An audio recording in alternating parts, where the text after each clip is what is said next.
بسم الله الرحمن الرحيم. ألف لام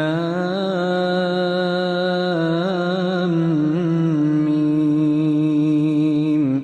ذلك الكتاب لا ريب فيه هدى للمتقين الذين يؤمنون بالغيب ويقيمون الصلاة ومما رزقناهم ينفقون والذين يؤمنون بما أنزل إليك وما أنزل من قبلك وبالآخرة هم يوقنون أولئك على هدى من ربهم وأولئك هم المفلحون.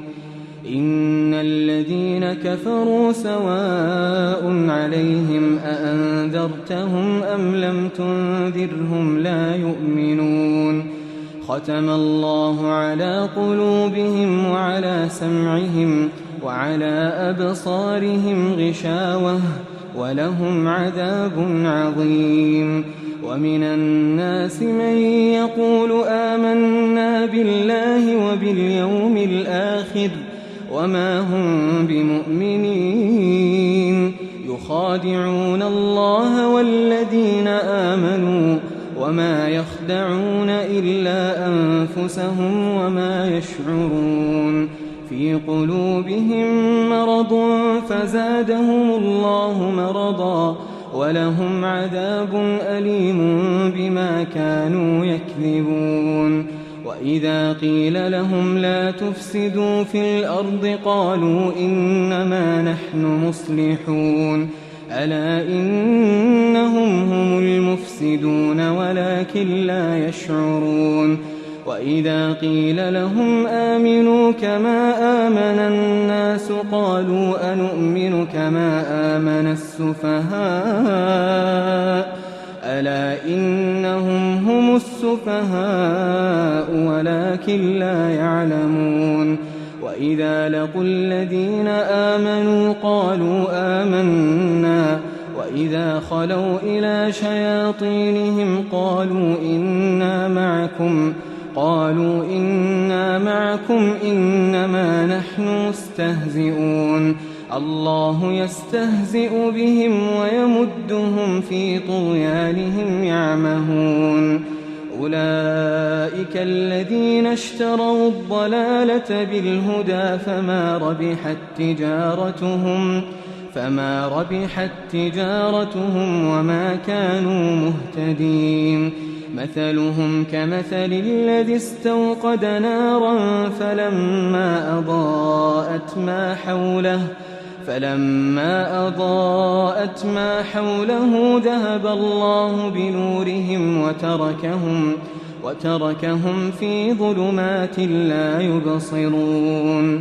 صم بكم عمي فهم لا يرجعون.